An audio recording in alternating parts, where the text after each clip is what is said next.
सबको जय यीशु की। प्रभु क्रिस्त में प्यारे भाइयों बहनों, नवजीवन का संदेश इस शीर्षक के अंतर्गत ईश्वर का जीवंत वचनों को सुनने के लिए, उसको समझने के लिए, उन वचनों के अनुसार जीवन बिताते हुए प्रभु के सच्चे साक्षी बने रहने की कृपा मांगने के लिए मैं आप सभी लोगों का हार्दिक स्वागत करता हूं।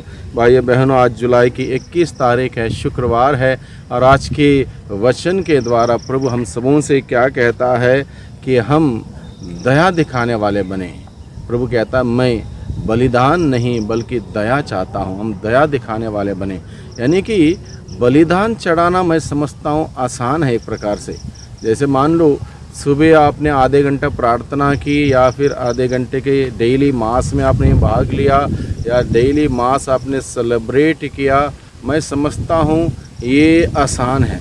लेकिन पूरे दिन भर में उस प्रार्थना के प्रभाव को हमारे जीवन में लागू करते हुए जीना मैं समझता हूँ बहुत ही चुनौती भरा है, बहुत ही कठिन है।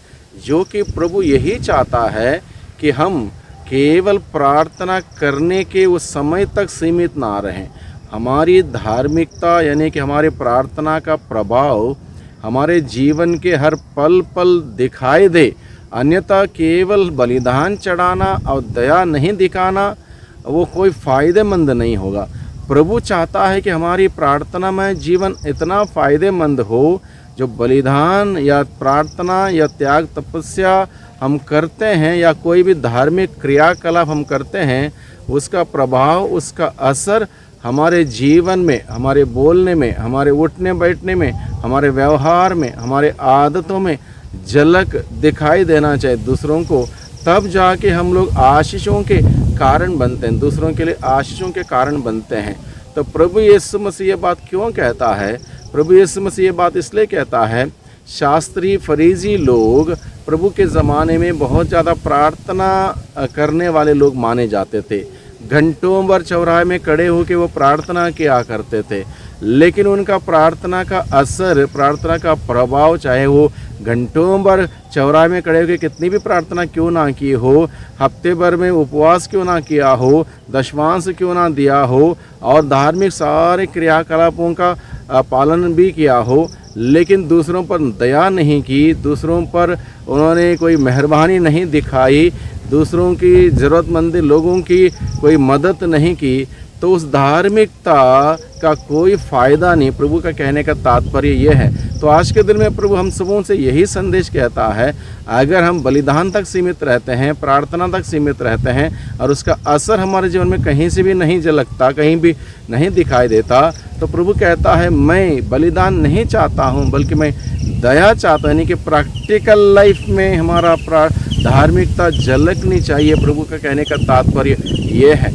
इसलिए प्रभु यीशु मसीह उन फरीसियों के ओर इशारा करते हुए कहता है, जो फरीसी शास्त्री प्रभु के शिष्यों की ओर उंगली उठा रहे थे, इसलिए कि उन्होंने इस नियम का पालन नहीं किया, उस नियम का पालन नहीं किया, या विश्राम के दिन के काम करते हैं, या बाली तोड़ते हैं, या वो करते हैं, या चंगाई के कार्य किया जाता है। इन सभी बातों को लेकर उंगली उठा रहे थे शास्त्री फरीसी, जो अपने आप को धार्मिक मानते थे। इसलिए प्रभु ने उनको संबोधित करते हुए कहा कि मैं बलिदान नहीं बल्कि दया चाहता हूँ। इस बात को हमें समझने की आवश्यकता है। अगर हम भी भाइयों बहनों हमारे जीवन में, मान लो हम लोग सुबह उठ के प्रार्थना करते हैं, बाइबल पढ़ते हैं, शाम को प्रार्थना करते हैं, मिस्सा में जाते हैं, मिस्सा में भाग लेते हैं, उसके बाद दूसरों की बुराई करते रहेंगे, दूसरों के ऊपर उंगली उठाते रहेंगे, दूसरों का नाम खराब करते रहेंगे, कहानियाँ बनाते रहेंगे, कहानियाँ फैलाते रहेंगे,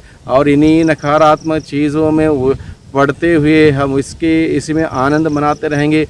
प्रभु निश्चित रूप से हम सबों से भी यही कहेगा, तुम्हारे बलिदान, तुम्हारी प्रार्थना, तुम्हारे त्याग तपस्या, तुम्हारा उपवास, तुम्हारा परहेज मुझे पसंद नहीं है, क्योंकि उसका असर तुम्हारे जीवन में मैंने नहीं देखा। तुम दया नहीं दिखाते हो बल्कि प्रार्थना के क्रियाकलाप करते हो। प्रभु यही कहेगा। इसलिए प्रभु हम सबों से कहता है कि अगर हम प्रार्थना में या आध्यात्मिक जीवन में आगे बढ़ना चाहते हैं, गहराई में जाना चाहते हैं, तो हर दिन, हर पल हमें उस प्रार्थना का, संस्कारों को ग्रहण करने का, बाइबल पढ़ने का, प्रार्थना करने का असर हमारे जीवन में झलकना चाहिए, दिखाई देना चाहिए, अन्यथा सब कुछ व्यर्थ हो सकता है। इसलिए प्रभु हम सबों को आज के वचनों के द्वारा सचेत करता है, सावधान करता है कि हम किसी भी प्रकार से हम कार्य करने के लिए ना करें। हर कार्य का एक असर, एक प्रभाव हमारे जीवन में होना चाहिए। अगर हम लोग मिस्सा बलिदान में जाते हैं, वो मिस्सा बलिदान हमें पूरे दिन के 23.5 घंटे में जीने की आवश्यकता है। अगर हम प्रार्थना करते हैं, प्रार्थना का प्रभाव हमारे जीवन में लागू करने की आवश्यकता, अन्यथा इसका कोई फ़ायदा नहीं है। इसलिए प्रभु आज के दिन में मुख्य रूप से विश्राम के दिन जब गेहूं के खेतों से होके जा रहे थे, उनके शिष्य भी उनके साथ थे, वो भूखे थे, गेहूं की बालें तोड़ के खा रहे थे। फरीसियों ने तुरंत उनके ऊपर उंगली उठाया और अनेक बातों का उल्लेख किया। नियम ऐसा कहता है, वो बताता, ये बताता, तुम्हारा शिष्य नहीं करते। तब प्रभु ने कहा कोई बात नहीं, जब मैं उनके साथ हूँ, वो आनंद मनाएंगे। लेकिन ये कौन सा धर्म हुआ तुम्हारा कि तुम प्रार्थना भी करते हो, त्याग तपस्या भी करते हो, उपवास भी करते हो, परहेज भी करते हो, दूसरों पर उंगली उठाते हो, दूसरों की गलतियों को देखते हो, उनकी गलतियों को उजागर करते हो, कोई धर्म तोड़ी हुआ। प्रभु ने इस बात का खंडन किया, इस बात का विरोध किया। यानी कि मेरे जीवन में, आपके जीवन में, हम सबों के जीवन में ऐसा कुछ होगा तो प्रभु यही कहेगा कि मुझे तुम्हारी प्रार्थना, तुम्हारी धार्मिकता पसंद नहीं है, क्योंकि मैं बलिदान नहीं बल्कि दया चाहता हूँ। प्रभु यही कहेगा हम सबों से। इसलिए भाइयों बहनों, इस बात को समझें, प्रभु मुझसे और आपसे क्या कहता है आज के दिन, इस बात को समझें और इस प्रभु की योजना के तहत जीवन बिताने की शक्ति, सामर्थ्य, कृपा, अनुग्रह हम प्रभु से मांगें, ताकि हमारे जीवन के द्वारा प्रभु की महिमा होने पाए।